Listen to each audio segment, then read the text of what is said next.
কিভাবে সময় বিবর্তনে এবং পরাধীনতার গ্লানিতে মুসলমানদের মানসিকতা এবং কোরআনের ব্যাখ্যা বদলে গেছে। নিচের কয়েকটি কারণ বর্ণনা করা হলো। ১. কোরআন অপব্যাখ্যা ও দুনিয়া ত্যাগ।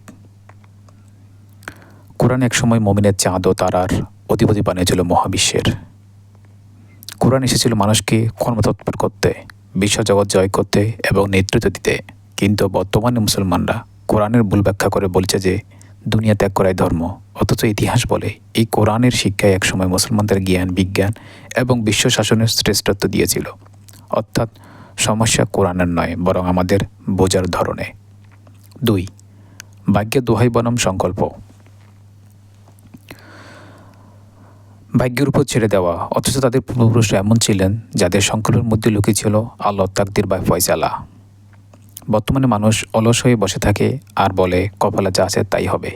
কিন্তু ইসলামের প্রকৃত শিক্ষা হলো সুদৃঢ় সংকল্প, যা স্বয়ং ভাগ্যকে পরিবর্তন করে দেয়। নিজের খুদিকে এতটা উচ্চতা নিয়ে যাও যে ভাগ্য লেখার আগেই খোদা স্বয়ং বান্দাকে জিজ্ঞেস করেন, তোমার ইচ্ছা কি? অর্থাৎ মুমিনের ইচ্ছা ও আল্লাহর ইচ্ছা একাকার হয়ে যেত। ৩. দাসত্বের প্রভাবে বিবেকে পরিবর্তন। যা আগে বন্ধ ছিল, ধীরে ধীরে তাই আজ ভালো হয়ে দাঁড়িয়েছে। কারণ দাসত্ব বা গোলামি জাতিসমূহের বিবেক ও চিন্তাশক্তিকে বদলে দেয়। দীর্ঘকাল পরাধীন থাকলে মানুষের বিচার বুদ্ধি নষ্ট হয়ে যায়। তখন সে হীনমন্যতাকে বিনয় মনে করে, কাপুরুষতাকে ধৈর্য মনে করে এবং অলসতাকে তাকওয়াল্লাহ বা আল্লাহর উপর ভরসা মনে করে, যা একসময় দোষ ছিল, যেমন সংগ্রাম, বিমুখতা। দাসত্বের কারণে আজ তা গুণে পরিণত হয়েছে।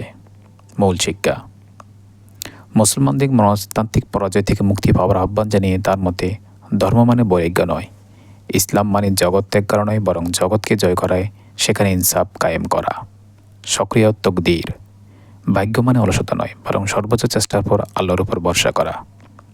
মুক্ত চিন্তা: দাসত্বের মানসিকতা জেরে ফেলে কোরআনের সেই বিপ্লবী ও গতিশীল শিক্ষায় ফিরে আসা উচিত, যা মানুষের মহাকাশ ও প্রকৃতির উপর আধিপত্য করতে শেখায়।